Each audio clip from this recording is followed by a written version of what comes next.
Mendengarkan firman, menciptakan iman. Shalom Bapak Saudara yang terkasih. Selamat datang kembali di channel YouTube Firman Tuhan, sebuah channel yang menyediakan bahan perenungan akan kebenaran firman Tuhan. Pada kesempatan ini, kita akan merenungkan seri ke-31 dari program 360 khotbah mengubah kehidupan. Bagi Bapak Ibu Saudara yang masih belum melihat video seri-seri sebelumnya, bisa klik tautan yang muncul di atas. Puji Tuhan, Bapak Ibu Saudara yang terkasih, firman Tuhan pada kesempatan ini berjudul Allah Pusat Hidup Kita. Terambil di dalam 2 Samuel pasal 22 ayat 1-51. Namun pada kesempatan ini saya akan membacakannya untuk Bapak Ibu Saudara yang terkasih di perikop 2 Samuel pasal 22 ayat 1-31.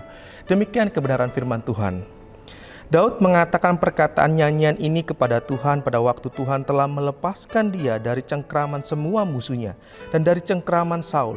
Ia berkata, "Ya Tuhan, bukit batuku, kubu pertahananku dan penyelamatku, Allahku, gunung batuku, tempat aku berlindung, perisaiku, tanduk keselamatanku, kota bentengku, tempat pelarianku, juru selamatku, Engkau menyelamatkan aku dari kekerasan. Terpujilah Tuhan, seruku. Maka aku pun selamat daripada musuhku. Sesungguhnya gelora-gelora maut telah mengelilingi aku, banjir-banjir jahanam telah menimpa aku. Tali-tali dunia orang mati telah membelit aku. Perangkap-perangkap maut terpasang di depanku. Ketika aku dalam kesesakan, aku berseru kepada Tuhan.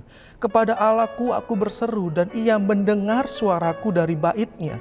Teriakku minta tolong masuk ke telinganya. Lalu bergoyang dan bergoncanglah bumi. Dasar-dasar langit gemetar dan bergoyang oleh karena bernyala-nyala murkanya. Asap membumbung dari hidungnya. Api menjilat keluar dari mulutnya. Bara menyala keluar daripadanya. Ia menekukkan langit lalu turun. Kekelaman ada di bawah kakinya. Ia mengendarai kerup lalu terbang dan tampak di atas sayap angin. Dan ia membuat kegelapan di sekelilingnya menjadi pondoknya. Air hujan yang gelap, awan yang tebal. Karena sinar kilat di hadapannya bara api menjadi menyala. Tuhan mengguntur dari langit, yang maha tinggi memperdengarkan suaranya. Dilepaskannya panah-panah sehingga diserakkannya mereka, yakni kilat-kilat sehingga dikacaukannya mereka. Lalu kelihatanlah dasar-dasar laut, alas-alas dunia tersingkap karena hardikan Tuhan, karena hembusan nafas dari hidungnya. Ayat yang ke-17. Ia menjangkau dari tempat tinggi, mengambil aku, menarik aku dari banjir. Ia melepaskan aku dari musuhku yang gagah, daripada orang-orang yang membenci aku, karena mereka terlalu kuat bagiku.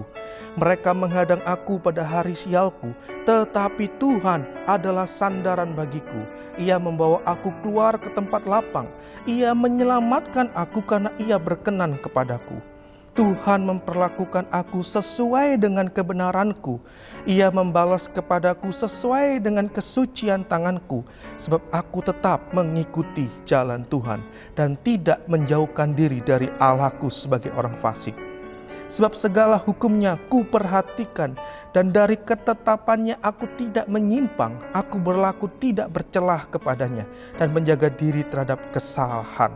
Karena itu Tuhan membalas kepadaku sesuai dengan kebenaranku, sesuai dengan kesucianku di depan matanya. Terhadap orang yang setia, Engkau berlaku setia. Terhadap orang yang tidak bercela, Engkau berlaku tidak bercela. Terhadap orang yang suci, Engkau berlaku suci.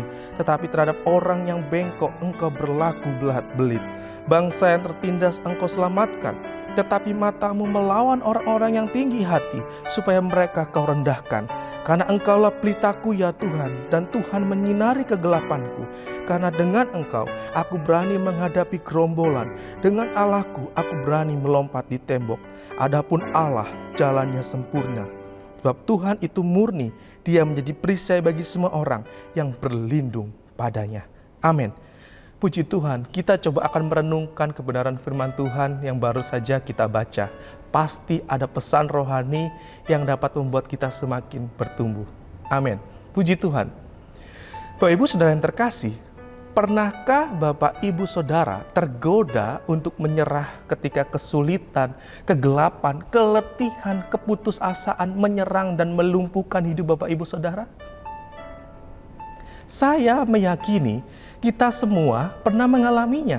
Hal itu pula lah yang dirasakan Daud pada hari tuanya.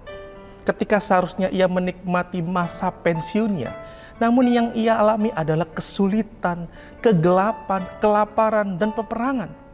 Dikala berada dalam kesulitan itulah, ia mengungkapkan isi hatinya kepada Allahnya. Dan Mazmur ini merupakan ungkapan isi hatinya mengenai Allahnya yang telah menjamin hidupnya. Bapak Ibu Saudara yang terkasih, Allah adalah satu-satunya yang menjadi pusat hidup kita. Apakah yang menjadi dasar keyakinan kita menjadikan Allah sebagai pusat hidup kita? Dasar keyakinan yang pertama ialah Allah adalah satu-satunya perlindungan ketika kita berada di saat-saat sulit. Dasar keyakinan yang pertama ini terambil di dalam 2 Samuel pasal 22 ayat 1-20. Bapak Ibu Saudara yang terkasih, sebagai orang percaya, keinginan normal kita adalah berharap bahwa kehidupan itu berjalan mulus. Namun pertanyaannya ialah, apakah demikian yang terjadi?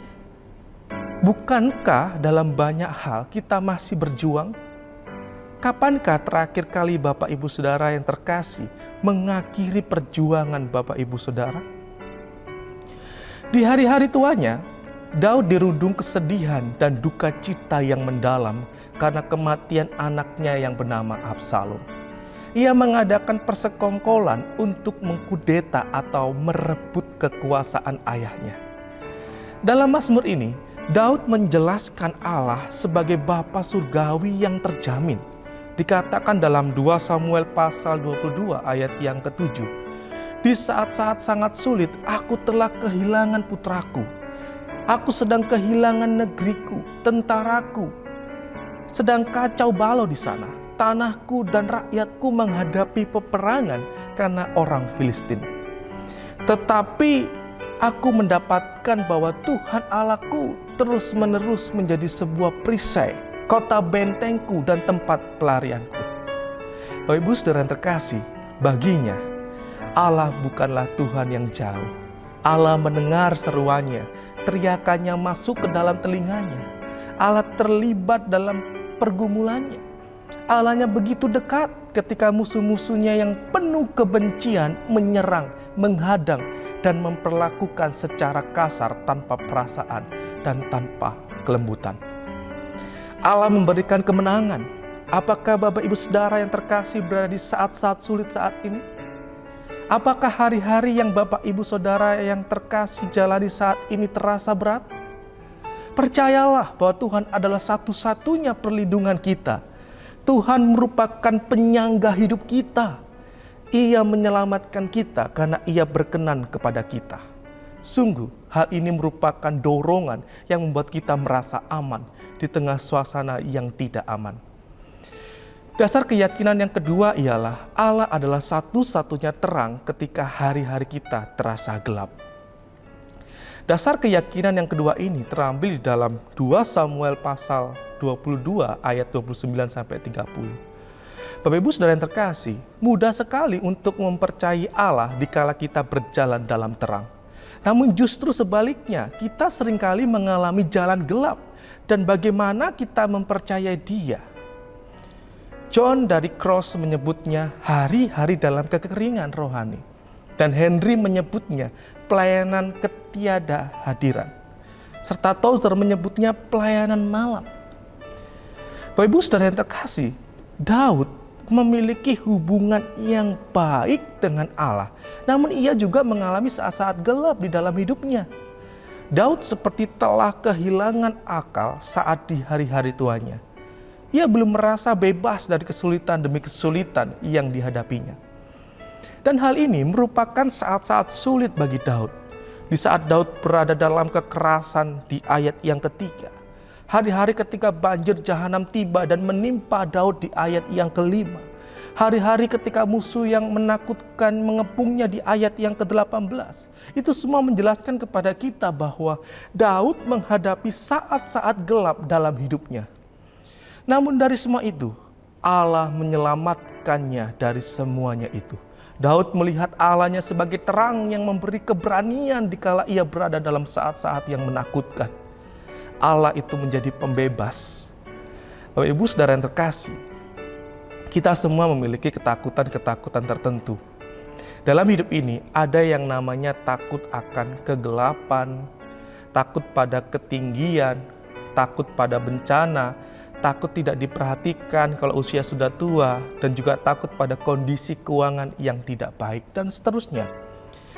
Namun dari semua itu, Allah berjanji untuk membebaskan kita dari semua ketakutan itu. Sehingga ada alasannya bahwa kita dapat beristirahat di dalam Dia. Ia melindungi kita ketika kita berlindung di dalam Dia. Dasar keyakinan yang ketiga ialah Allah adalah satu-satunya kekuatan ketika langkah-langkah kita terasa lemah. Dasar keyakinan yang ketiga ini terambil di dalam 2 Samuel pasal 22 ayat 32 sampai 40. Bapak Ibu Saudara yang terkasih, di hari-hari tuanya Daud kembali berperang dengan musuh bebuyutannya di dalam 2 Samuel pasal yang ke-21 ayat 15. Alkitab NIV menyimpulkan ayat ini dengan lalu ia menjadi letih. Ia telah kehilangan anaknya. Ia mengalami penderitaan oleh karena kelaparan dan kesengsaraan perang. Semuanya itu telah melelahkan dirinya. Karena itu, Daud yang kelelahan mengangkat tangannya kepada Allah dan menyatakan perasaannya dalam sebuah nyanyian. Nyanyian itu bukanlah nyanyian yang kelam dan suram, melainkan lagu pujian. Di sini Daud tidak sedang menerangkan bahwa dirinya kuat, melainkan ia merasa sudah letih karena pertempuran. Allah lah yang menjadi kekuatannya, dan kekuatan tersebut membuat dirinya besar. Bapak Ibu Saudara yang terkasih, dalam perjalanan sejarah tokoh-tokoh Alkitab, ada orang-orang yang mengalami hidup tertekan, namun dia tetap berdiri teguh pada keyakinan yang dipegangnya. Contohnya, Habakuk. Dalam nyanyian Habakuk, ia tetap bersuka cita ketika ia berada dalam kesulitan. Dan juga Rasul Paulus menggemakan tentang kekuatan Allah yang sempurna di dalam dirinya. Bapak Ibu Saudara yang terkasih, kita ingin menjadi kuat dan tampil prima sebagai orang yang kuat. Namun kenyataannya, kita adalah orang-orang yang lemah. Kita adalah bejana tanah liat yang mudah rapuh. Benar apa yang dikatakan oleh seorang misionaris yang bernama Taylor.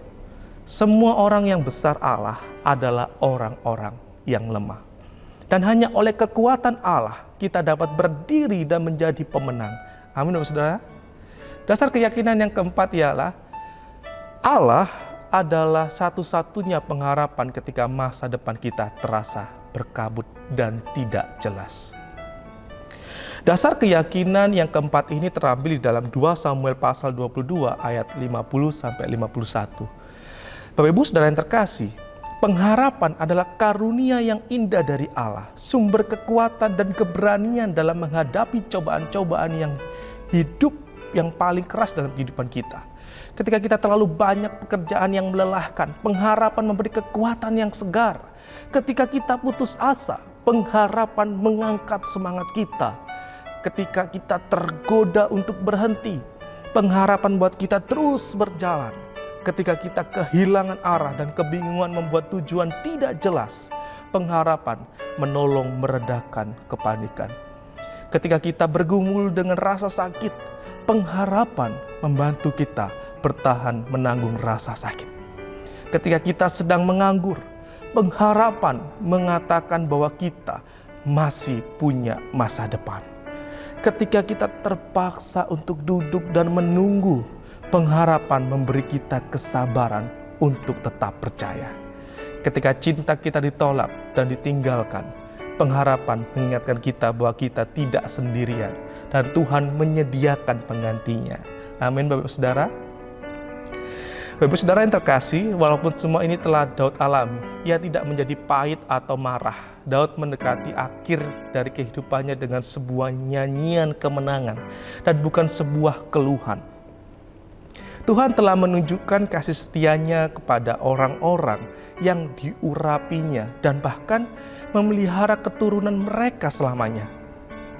Allah itu menjadi pengharapan dari ketidakpastian hidup kita dan perlindungan dalam kebingungan kita. Hidup tidak menjanjikan bahwa segalanya menjadi mudah. Namun ketika kita bersandar kepada Tuhan dan menjadikan Ia pusat hidup kita, maka segala sesuatunya menjadi mudah. Kesulitan itu tidak membuat kita takut, namun ketakutan itulah yang membuat kita sulit. Kiranya Allah menjadi pusat hidup kita. Amin, saudara. Kiranya kita semakin semangat di dalam Tuhan apapun yang terjadi dalam kehidupan kita. Mari kita tutup renungan pada kesempatan ini dengan berdoa. Tuhan, kami sungguh bersyukur untuk kebenaran firman Tuhan yang boleh kami renungkan pada kesempatan ini. Kiranya Engkau menjadi pusat kehidupan kami ya Tuhan. Dan kami juga boleh belajar bahwa Engkau adalah yang utama dalam kehidupan kami. Engkau akan melihat semua kebutuhan kami. Engkau mengetahui apa yang kami sedang perlukan ya Tuhan. Engkau melihat pergumulan-pergumulan kehidupan kami. Bapa, hamba berdoa untuk saudara-saudara kami, Bapak Ibu Saudara yang sedang menyaksikan video ini. Kiranya Tuhan memberkati mereka. Kiranya Tuhan pulihkan kehidupan mereka. Kiranya Tuhan pulihkan usaha pekerjaan mereka. Mungkin saat ini mereka merasa sendirian ya Tuhan. Dan biarlah Tuhan saudara kami ini bisa berbalik dan melihat akan kebesaran Tuhan dalam kehidupan mereka. Dan Engkau bertindak atas kehidupan mereka. Kami percaya Engkau pulihkan kehidupan mereka ya Bapa. Kami percaya Engkau akan membuat situasi ini semakin lebih baik. Kami serahkan kehidupan kami semua ke dalam tangan-Mu. Bekerjalah dalam kehidupan kami dan kami ingin menjadikan Engkau pusat kehidupan kami. Terima kasih Yesus. Terima kasih Roh Kudus. Kami berdoa dan mengucap syukur. Haleluya. Amin. Jika Bapak Saudara merasa diberkati oleh renungan pada kesempatan ini, bisa like channel ini, komen, dan subscribe channel ini. Dan kiranya channel ini bisa semakin menjadi berkat bagi saudara-saudara seiman kita yang lainnya. Terima kasih, Tuhan Yesus memberkati. Shalom.